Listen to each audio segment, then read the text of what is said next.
I want to welcome you to this special episode with Coffee with a Coach, where we drink coffee and answer your coaching questions. So thank you for being here today. Thanks, Jim. I really appreciate you inviting me onto the show. Well, this is an interesting topic. I was doing some Googling the other day and I was like, okay, leadership, what are some of the styles? What is it? And stuff like that. So I'm excited about what you have to share today about that. But before we do that, tell us a little bit about yourself. Where are you originally from and how did you become a counselor, a coach, and know about leadership? Oh, that could be a really long story. I grew up in Indiana. I'm actually a farm girl from Indiana. My dad was a teacher and a farmer. And so we knew how to work hard, and we were taught to have a real thirst for knowledge and wisdom. So I moved to Orlando in 1992, and I've raised 2 children since that time. I kind of fell into leadership. I became a counselor and was working as a counselor, and then I actually felt like God called me into coaching. A big part of what I've done in my life has been working with people through inner healing prayer work, and I was doing a lot of that. And at one point, I was actually working with an addictions facility and managing several programs, and I felt like God was calling me to leave my secure job and start a business. And so I did, and that didn't go like I planned at all.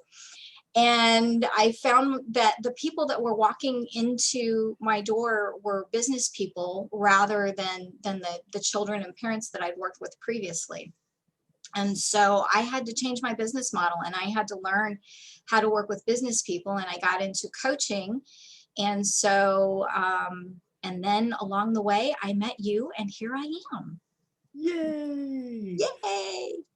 So my first official question about leadership is there's different types, right? And if you look online, there's democratic leadership, autocratic leadership, strategic leadership. I mean, there's a list, whether it's 5 types of leadership, whether it's 9 types. What would you say is your favorite, or you prefer out of all the types of leadership that's out there? What style do you choose? You know, I think we need different styles of leadership based on the situations that present themselves. So probably if I had to pick one of those, it would be situational leadership. But in order to be a situational leader, you have to understand what's going on. And I just find that trying to keep track of all of those different styles of leadership is, you know, nobody sits there as a leader and goes, okay, today I'm going to apply autocratic leadership because that is, you know, I mean, no, we don't do that. What I like about the model that we use with rare leadership is that you don't have to do all of that. It's about becoming mature. It's about growing ourselves and understanding how to grow the people around us, and being able to apply. It's natural. It's a very natural way of leading because it's a way of living your life. Awesome. So you said in preparation for our episode today, I was talking to you about getting people to follow you. Tell me more about that. What is that, and why is that important? Well, have you ever had to follow a leader that you weren't real thrilled about following? You know, it's no fun if you're in a situation where you have to do something that you don't really want to do for somebody that you don't really like. And so when I said, well, how to be the leader that people want to follow, that's just about being the kind of person who truly cares about the people that they're leading. And because they care about them, and because they're competent as leaders, then the people want to follow them. So, you know, why wouldn't you want to be the kind of leader that people want to follow? And I think a lot of us find ourselves in positions where suddenly we have influence that we weren't expecting to have, and we don't know what to do with that. You know, we're supposed to be getting these people to do something. Well, how do we do that? And a lot of people try different things that don't work very well and end up making everybody mad, and nobody wants to be there. And none of us want to be in that kind of a situation. Right. Now, you said, so that word influence was interesting that you would pick that word. I heard someone recently speak that everybody's a leader. And I don't know that I agree or disagree with that. What would you say is defined as a leader, or talk about more about that influence? Well, that's one of John Maxwell's famous quotes is leadership is influence, right? So if you are influencing someone else, you are leading them. And it may be good leadership and it may be bad leadership, but if you're influencing them, you're leading them. And so I think when people say that everybody's a leader, that's what they're referring to. I mean, even babies have influence. They are very good at getting their parents to do what they need them to do. It may not be a lot of fun sometimes, but there is some influence going on there. Gotcha. Awesome. Awesome. So as we welcome people aboard our episode, please join us. Welcome again. Comment below, answer, set your questions that we want to ask Dawn for today. Now, you've said rare leadership throughout this episode and even in the promotion. Would you tell us what is rare leadership and what's the importance of it? Sure. Rare leadership recognizes that we need to have relational skills in order to lead people well. And so the word rare is actually an acronym. RARE stands for remain relational, act like yourself, return to joy, and endure hardship well. And the idea is we need to be able to do these things ourselves. And if we're leading people, we also need to be able to help the people around us do these things. And so it focuses on relationships. Now, that's not everything you need for relationships. One of my favorite authors on leadership, Todd Bolsinger, wrote a book called Canoeing the Mountains. And in it, he said that today, what we need from our leaders is technical competence, relational congruence, and adaptive capacity. Because culture is changing so fast around us that if we don't have all three of those things, we're not going to be able to stay with what's going on in the culture. Well, most people have technical competence. If you're in a job and you get put into a level of leadership, it's probably because you did a good job at what you were doing. So we figure that's usually taken care of.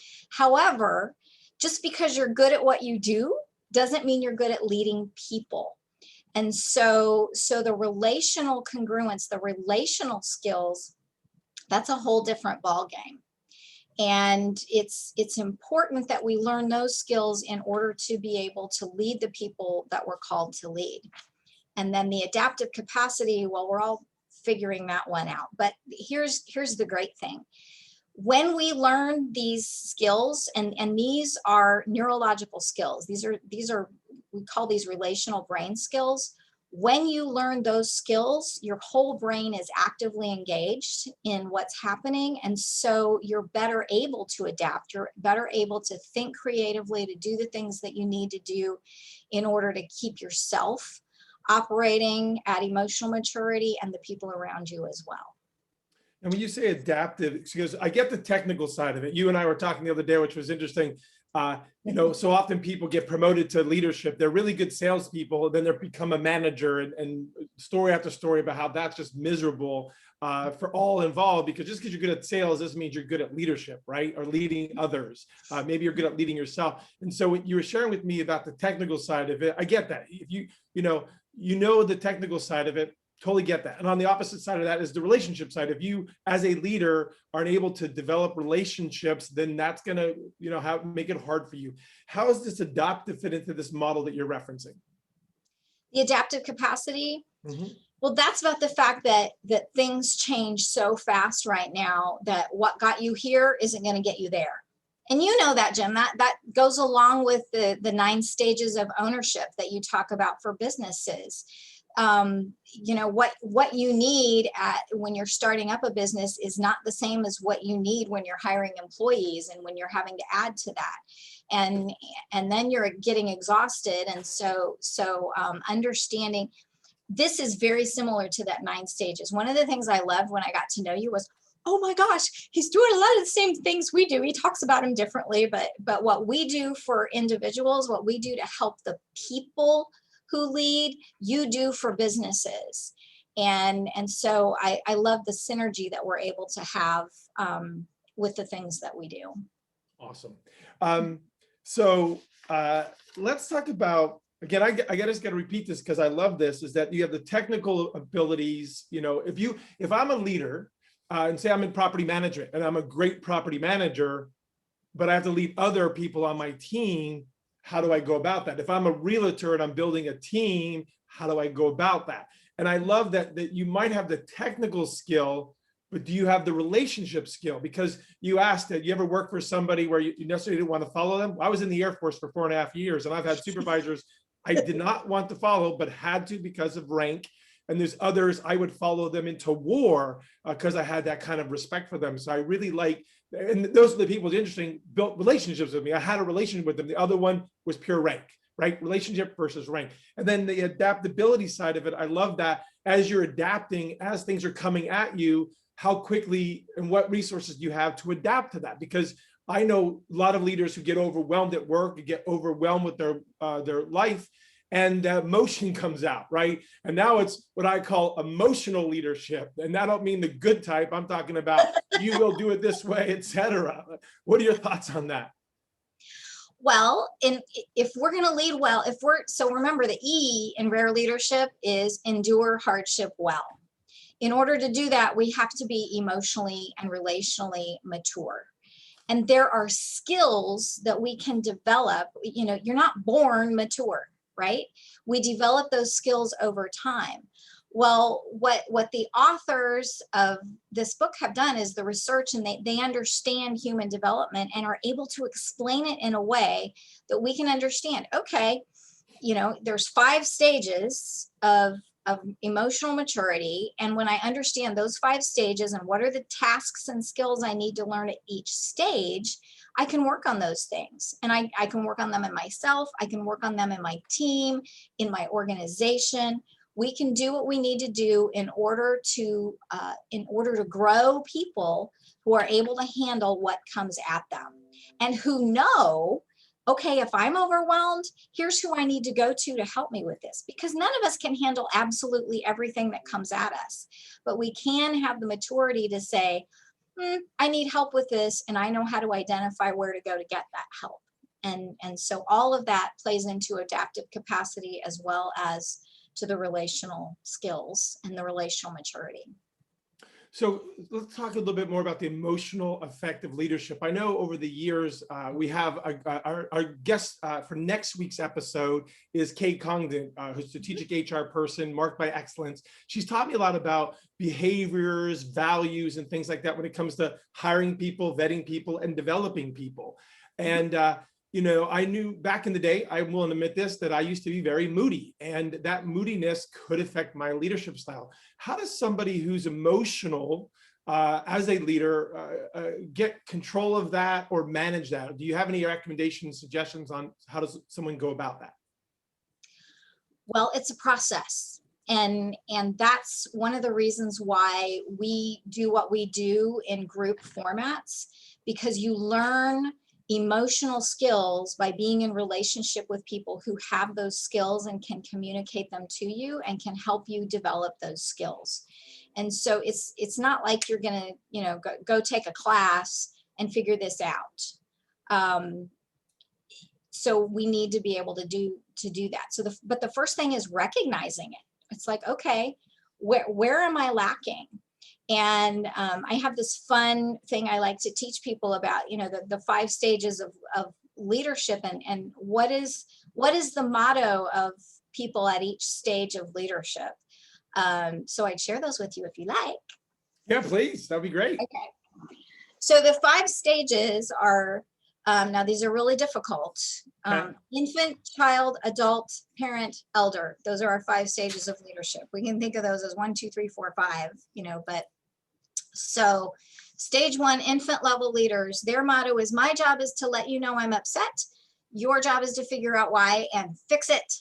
You know, have you ever had that kind of a boss, you know, where everybody comes in and they look at the secretary and, you know, which boss are we getting today? Are we getting the happy boss that we all like and love to follow? Are we getting the tyrant that, you know, and you can tell by what the secretary looks like, right?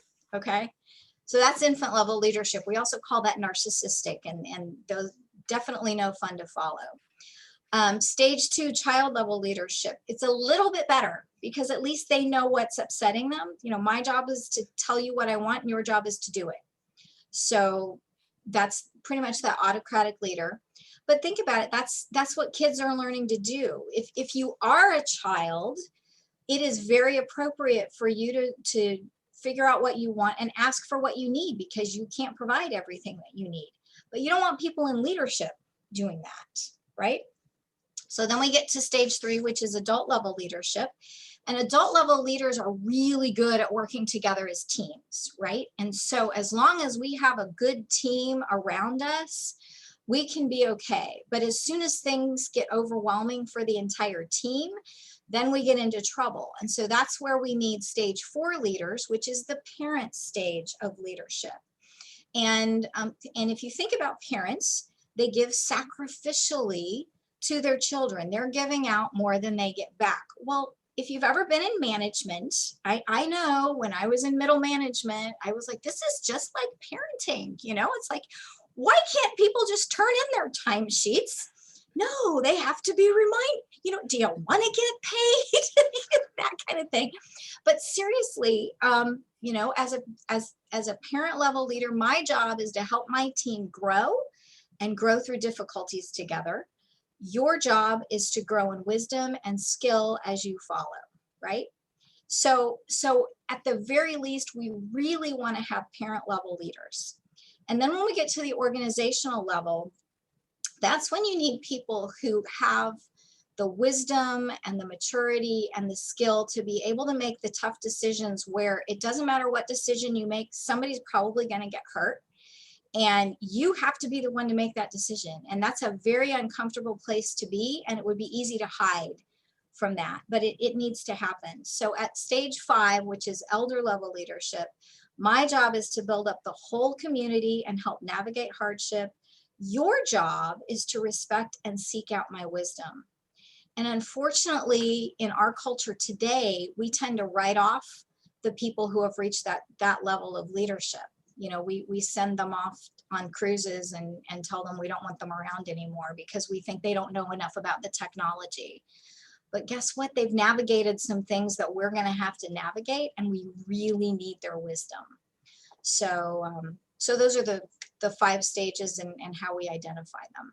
So what I love about that is, again, all the leadership books, you see the leadership books behind me, from John Maxwell to Stephen Covey to who's the other one? Ken Blanchard. I love what you said there, because if I'm an infant leader versus a parent leader, I love that distinction, because again, I could look at some of the supervisors and mentors I've had over the years where I actually had, I'll tell another one on myself. I had a publishing company years ago in Norfolk, Virginia.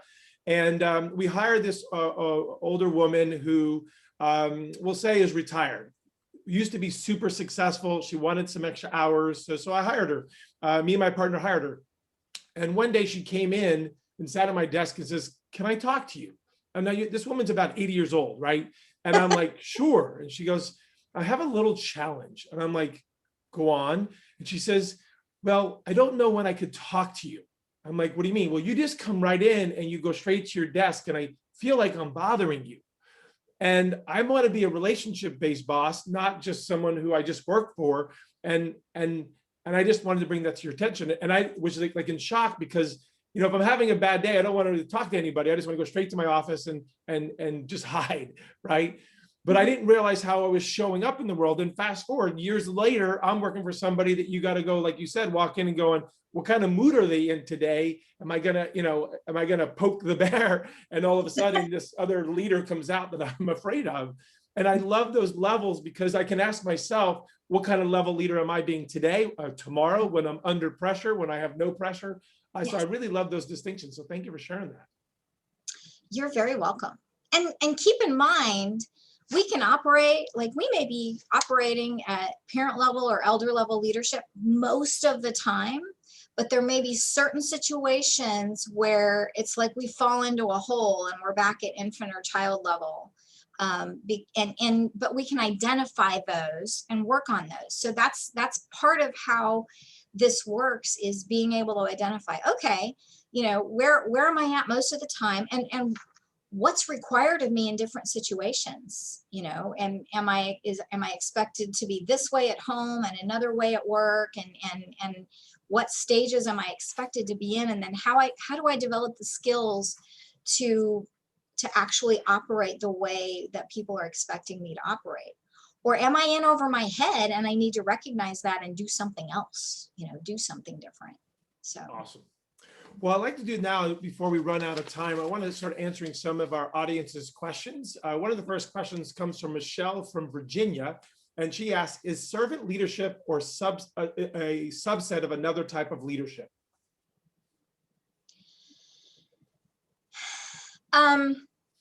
Servant leadership was developed first, I think, by Robert Greenleaf. And I think it's more of a style of leadership, you know, recognizing that we are servants, and it takes a certain level of maturity to be able to operate truly as a servant leader. You know, there's a difference between being a servant and being a servant leader. You can serve and not lead, but if you're truly leading people well, you're probably serving them, and you're thinking in terms of how do I serve the people on my team? How do I serve the people in my organization? So to me, it would be a style that could apply in the other types, in the types of leadership. And I think it's important. I think it's an important attitude for leaders to have, because if you're not there to serve the people that you lead, you're probably a predator. Makes sense. And that's not a good place to be. No. Another question is from Mike from Florida. And Mike asks, how much of leadership is natural ability, personality type, and how much is a learned skill? I'm sorry. I heard Pat Williams one time. He asked the question, are leaders born or are they made? And he said, well, I've never met a leader that wasn't born. So, you know, I think leaders are grown. And when we understand what it takes for people to grow into everything that they're created and called to be, yes, some people are born more relational than others, and they may have a personality style that's easier for people to gather around, but that doesn't mean that you can't grow those leadership skills. And they are really, and I am a perfect example.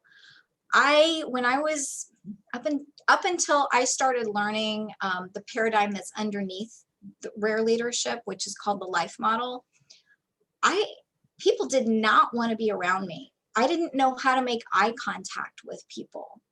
And I am not the same person I was before then. So I'm a perfect example of how you really can learn these things and begin to utilize these skills. They become habits, and then people really do want to be around you and they want to follow you.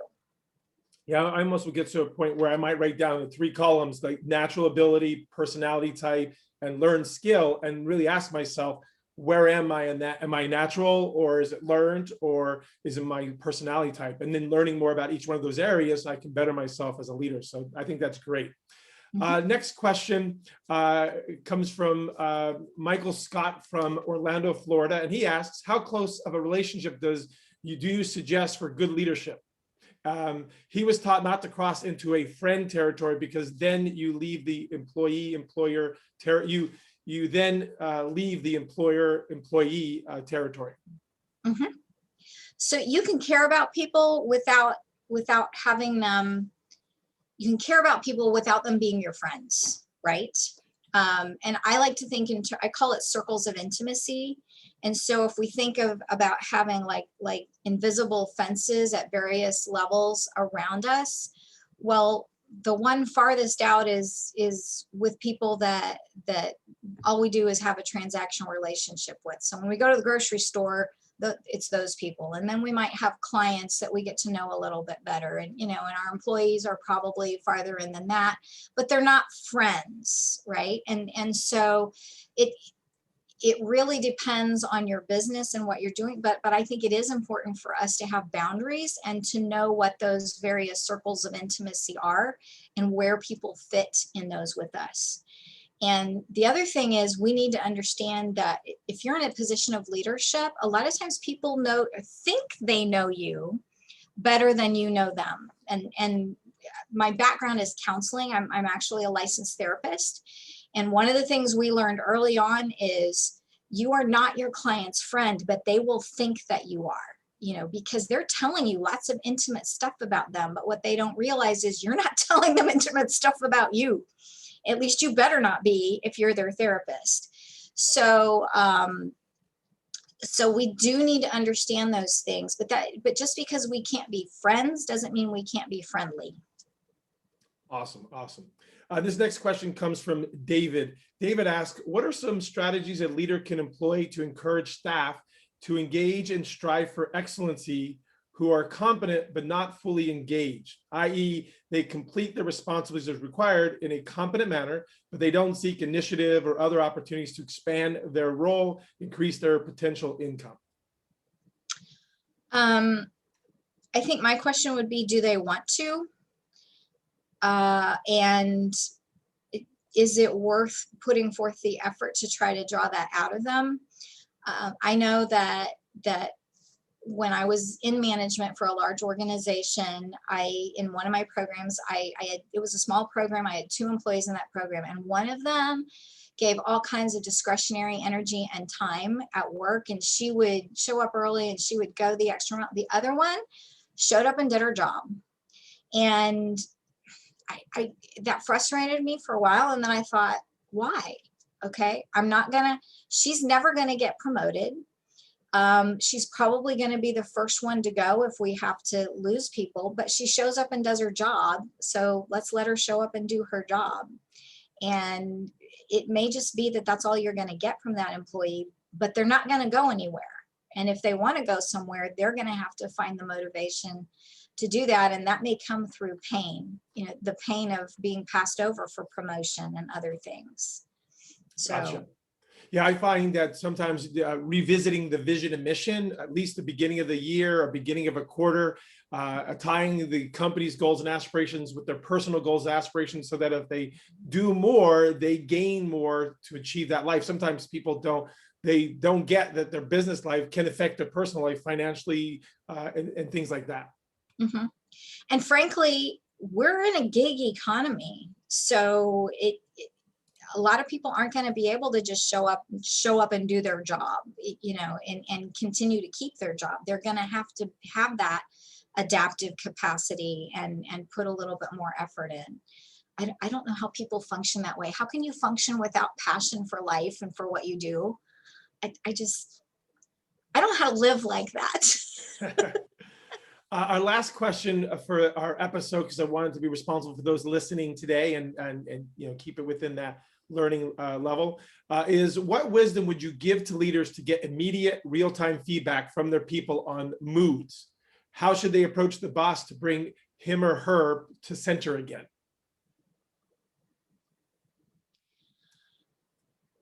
That would take longer than we have. Well, let me just say this. I guess I would say that if this person wants to reach out to, can they? To me? Absolutely. Yeah. Yes. Awesome. Yes. So I have my email there, dawn@whitestonepros.com. Feel free to reach out to me and I'd be happy to talk with you further about that. So awesome. Now, as I like to be able to do, to say thank you for your time and being on our episode today. Do you have anything that you didn't share today that you felt the need to share that would benefit our listeners today? Well, one of the things that we talked about is the importance of learning these skills in groups And one of the things that we do at Whitestone Professionals is rare leadership groups. And we have a new group coming up that's going to be starting. We can also put together groups for your organization if you wanted to keep that in-house. So is this a good time to share that? Yes, please. Again, I really love the rare model that you shared with, especially the emotional side of it for someone who tends to be emotional and a middle child. Just want to say, I really love that. I love the technical perspective versus the relationship perspective versus the adaptive perspective. Because the thing is, leaders, if we knew more than just the styles and the rareness that you talk about, I think makes a big, big difference. And so I would love to know how people can find out more about your program and about your groups. Well, Jim, I know you have the link for people to go to the Rare Leadership site. We do have a new cohort that's going to be starting in March, and we have an introductory meeting for free on February 17th, where you can find out more about our Rare Leadership community groups. That does include 10 sessions of training, and we do one training a month where you watch a video and there's a worksheet that you work through, and then we gather together as a group to begin working on the skills together. And the way that came about, one of the authors, Marcus Warner, was he wrote this book actually for pastors because churches needed leadership, but it was getting into a lot of businesses. And so those businesses were calling him and saying, you know, we want a program. We've read the book. Now what do we do?